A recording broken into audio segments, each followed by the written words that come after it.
Here's how I read the sheet. Qualifying position, name of the driver, price, average position, or average points last year. Practice 1 rank. So if we take the fastest to the slowest and we rank them in order, 1, 2, 3, 4, whatever, that's it. Be careful. Sometimes you'll notice that the 1 driver and the 8th place driver are closer together. Sometimes they're further apart. You can notice this by looking at the actual speed. That'll give you a more accurate depiction of how close or far away they are. Practice 1, you usually don't see a lot of practice 1, so you'll see someone. Second was there were only 2 people. So be careful. Sometimes you may only have 7 drivers that run in practice 1, and someone will say, well, the guy was 7th fastest in practice 1 on the long run, and that's 10 lap average. Well, there were only 7 drivers. And you'll easily know that because they'll show up as red. He's 2nd fastest of 2.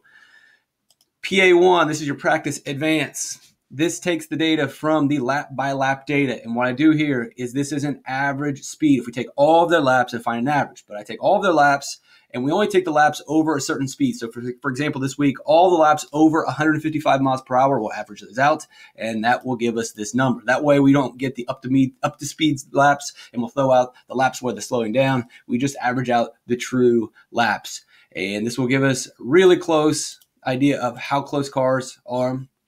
And then you can rank them again. When you rank them in order from 1 to 40, sometimes people are going to look further away or closer together than they should.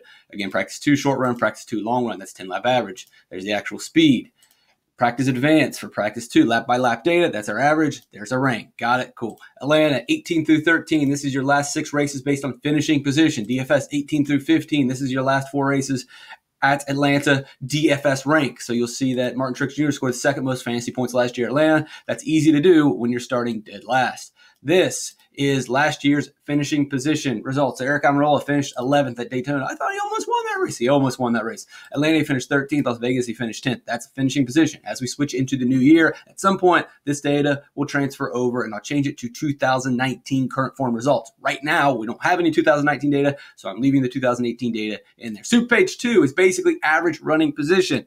And if I look, there's your salary. This is average running position. It's a better indicator of how a driver performed. Finishing position can be skewed by bad results or by good luck. Average position tells me where they were during the whole race. Place differential, I don't use that much, but you can use it if you want. And then these are average running positions. Again, a better idea of where a driver was during the race or how they performed than just using finishing position. Past practices. This basically takes all the old super practices or super pages from the previous years and then compiles them into this. So I can look at last year, 2018. Here's your super page. There's all the practice data I get. Then you get their start, their average running position, their finishing position, and that's 2017. Start, average running position, finishing position, and their DFS rank, their fantasy point totals for Kyle Busch, fast laps, laps led. And then right here I go find me their best practice. The best practice of all these was 2nd. And then what I say is subtract that or subtract their average running position or subtract that from, take their average, subtract their average running. Wow, shut up. I can't talk. So their average running position was 5th. Their best practice was 2nd. That means he was only really 3 spots away from his average running position. That would tell me that it looks like the car he had in practice was definitely the car that he had in the race. 4 positions separated the best practice, which was 7th, and his average running position, which was 3rd for Kevin Harvick. So pretty much what it's telling me is there a correlation between car and practice? And then I look at best long run as well. I do the same thing. Find me the best long run practice time. And then I want to know what the difference is between that and their average running position, 3 spots off. Usually I look for either -3 up to +3. If they're within 3 spots, it tells me, yeah, maybe there's some correlation. I'm not seeing a lot here in terms of long run, halfway decent in terms of short run, but you can take with that data however you want. Build. This is simply a place where you can mess around and build your own lineups. And all this data I will put in, but again, this is just a ceiling projection. Usually, I don't put a lot of thought on this. I'm not selling projections. You can put in your own touts data. You can save this sheet to your own. Go make a copy to yours, save it to yours, punch in your own information. It'll populate, and then it'll populate in Optimizer. I need to fix this right now. It's not in there yet, but it will be in there. But you just put in where you think they'll finish. I don't know. I think Denny Hamlin's worth the 5th place. You see, bam, pops up.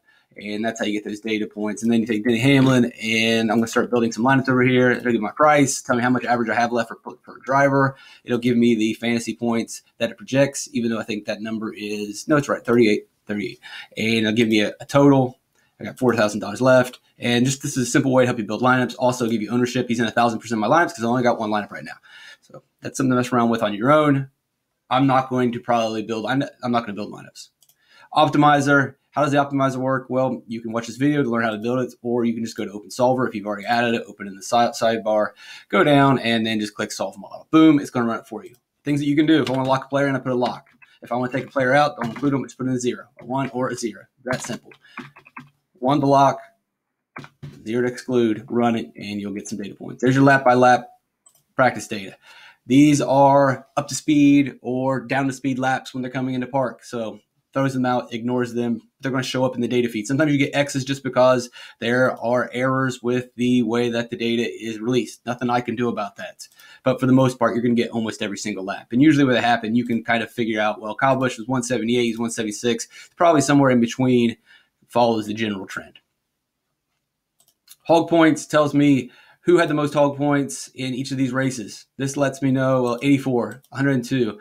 So if I'm building laps, I know that I've got to get the guy that gets the most fast laps or laps led points. And even second place, 32 points on the line, probably going to need those in my laps. I'm going to need the 2 drivers that get the most hog points. That's fast laps and laps led. Just a general idea for helping me build.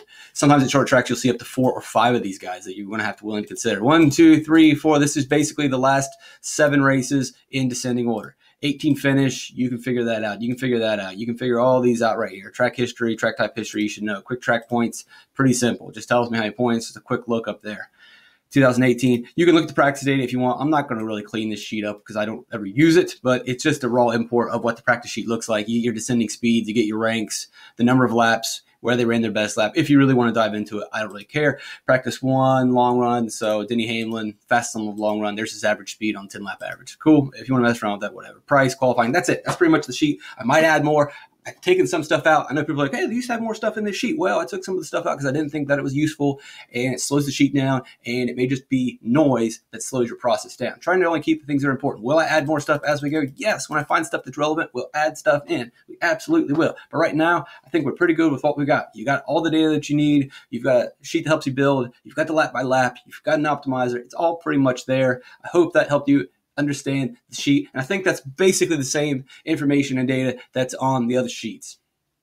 You're welcome.